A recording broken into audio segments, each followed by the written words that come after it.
Sir, I need you to move to seat 32B. We have a family that needs to sit together, and your seat is the only one available in this section that can accommodate them.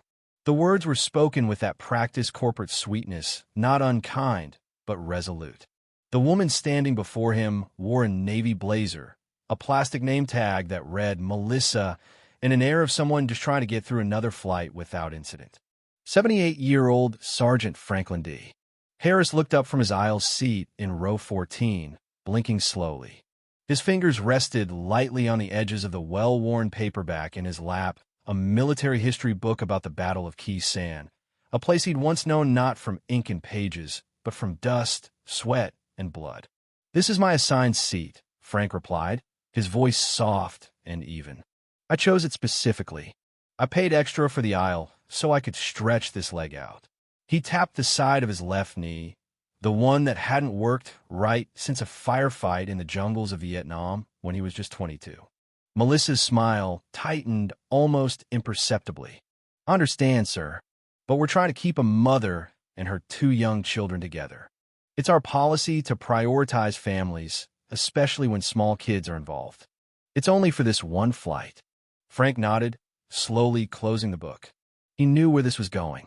He had seen this kind of decision-making before, a practical calculus that left some people comfortable and others just displaced. He looked out the window briefly, then back up at her. "Are there any other aisle seats available in this section? I'm not asking for an upgrade, just a comparable seat." Melissa tapped rapidly on her tablet, frowning. "I'm afraid all other economy plus aisle seats are occupied. First class is also full. The only option we have left is seat 32B. It's a middle seat toward the back of the plane." Frank exhaled, feeling the dull ache already starting behind his kneecap at the thought. "That seat is by the lavatories, isn't it?" "It's a bit further back," she replied quickly, her tone shifting into something more urgent. "Sir, I really need your cooperation here. The family is waiting to be seated, and we're close to departure time." Frank glanced around. Passengers nearby were now listening, eyebrows raised, glancing back and forth between him and Melissa. "Look," she added with forced cheer, "I can offer you a complimentary beverage voucher for the inconvenience." Frank stared at her, genuinely taken aback. "A voucher," he repeated. "I gave up my knee in 1968. For this country. I booked this seat months ago because I need the space, not because I want a gin and tonic." She flushed a little, but held her stance. "If you refuse to move, sir, we may have to delay the flight. We're asking for just one seat change, not the world." He looked back over his shoulder. A young woman holding the hand of a toddler stood a few rows away. The little boy was already fussing, and his older sister clutched a juice box in both hands like it was a lifeline. The mother's face was apologetic, worn. Frank's expression softened. He could see how this was going to play out: a delay, more tension, probably a confrontation. He didn't want that. Not for the other passengers. Not for the kids. Certainly not for their mother.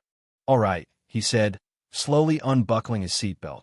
"I'll move, but I want it noted. My name is Franklin Harris, retired Marine, Vietnam veteran, and I gave up this seat because someone at this airline couldn't do their job right." Melissa didn't respond. She nodded briskly, motioned for the family to follow her, and turned her attention to the next problem before the previous one had even fully exited the row.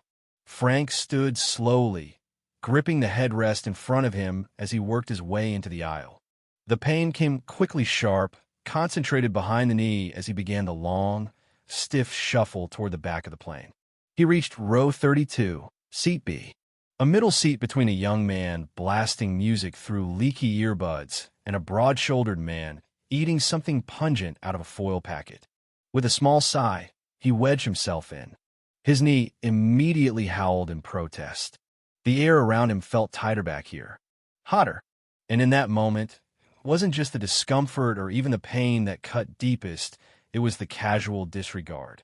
As if his decades of service, his sacrifice, his careful planning meant less than a clerical error in a flight attendant's scheduling chart. He closed his eyes. This flight couldn't end fast enough. 2 rows ahead, a frequent flyer named Daniel McBride adjusted his blazer, glanced toward Frank, and frowned. He had overheard the entire exchange. The entitlement, the dismissal, the tone. Pulling out his phone, Daniel tapped a direct contact, a platinum-level concierge line he'd used for years. Gate C14. Flight 272. Elderly vet with visible disability moved from aisle comfort seat to cramped back row middle. Staff dismissive, refused to accommodate medical need. Please escalate. He hit send, not expecting much, but hoping. 9 minutes later, the aircraft was fully loaded. The doors were sealed. The safety demo had just begun, and then something unexpected happened. The cockpit door opened. This was rare. Pilots didn't typically step out post-pushback. Yet out walked a tall man in his late 50s, neatly pressed uniform, salt and pepper hair beneath a captain's cap. He looked around the cabin, expression unreadable. Then he turned to the senior flight attendant, whispered something, and followed her pointed finger toward the rear of the plane. As he walked down the narrow aisle, passengers murmured, curious. He stopped at row 32. Frank blinked up at him, confused. The captain's face changed as he looked at Frank. His brow furrowed, first in recognition, then deep respect. He stood straighter, took a single step back, and raised his right hand in a sharp military salute. Sergeant Franklin Harris, he said clearly, on behalf of Liberty Air, and as a fellow veteran, allow me to offer my deepest apologies for the unacceptable treatment you received this morning. Frank's mouth parted slightly, surprised. Murmurs rippled across the cabin.